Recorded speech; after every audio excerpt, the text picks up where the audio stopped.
Section 3. You will hear two environmental science students, called Rosie and Martin, discussing their presentation on an extinct animal called the woolly mammoth with their tutor. First, you have some time to look at questions 21 to 24.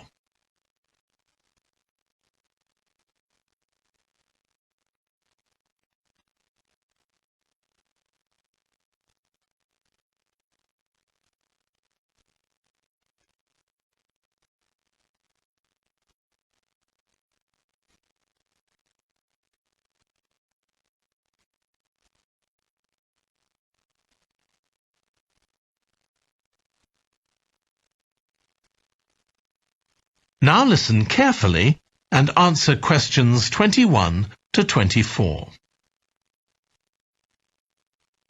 So, Rosie and Martin, let's look at what you've got for your presentation on woolly mammoths.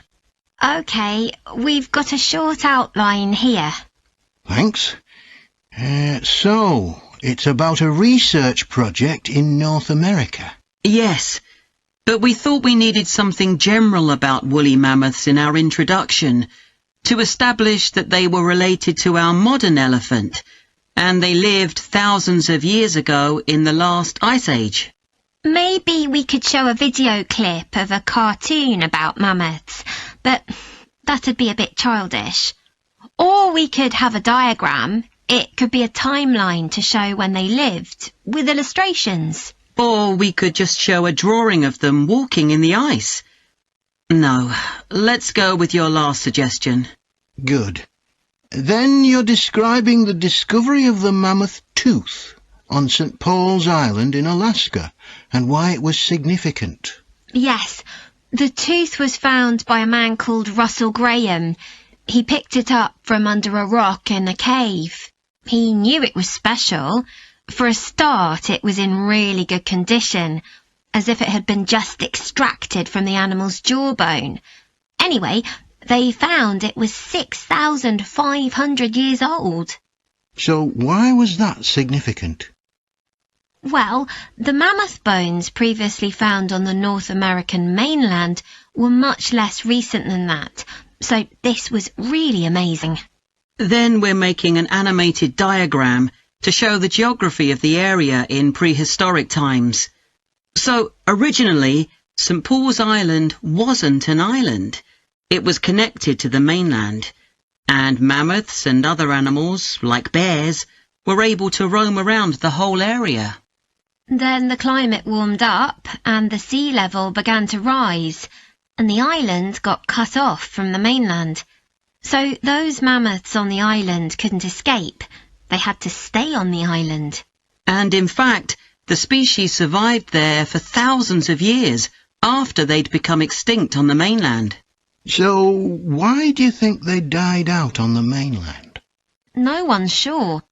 Anyway, next we'll explain how Graham and his team identified the date when the mammoths became extinct on the island. They concluded that the extinction happened 5,600 years ago, which is a very precise time for a prehistoric extinction. It's based on samples they took from mud at the bottom of a lake on the island. They analysed it to find out what had fallen in over time, bits of plants, volcanic ash, and even DNA from the mammoths themselves. It's standard procedure, but it took nearly 2 years to do. Before you hear the rest of the discussion, you have some time to look at questions 25 to 30.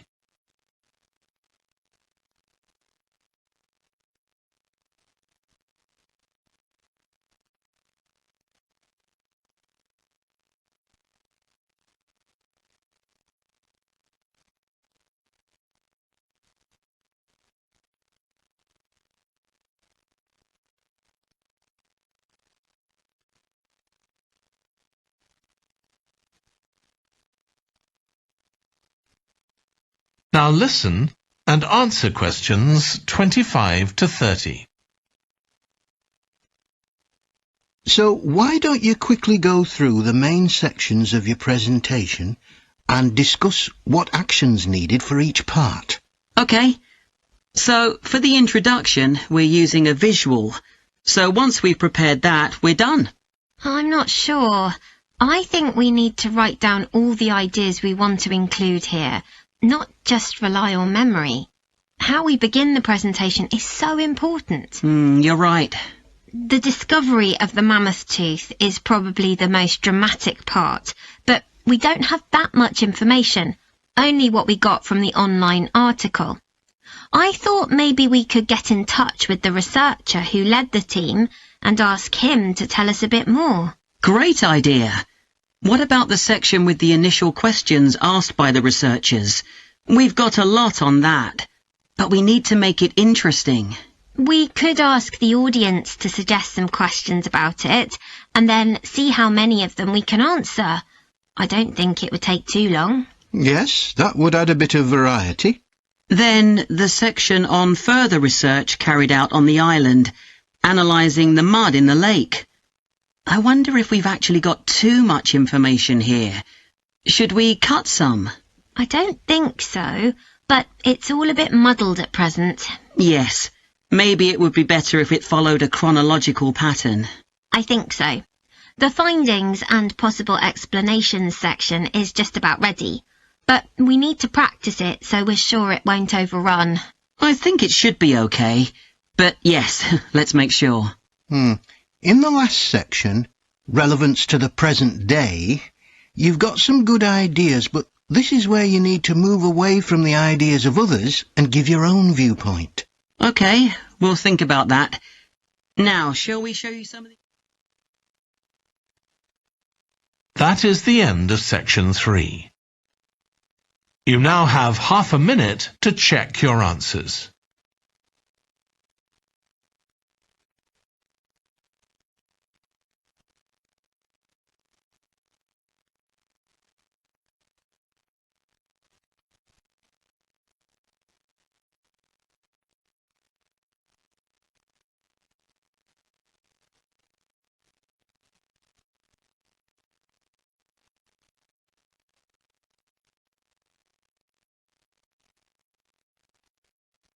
Now turn to section 4.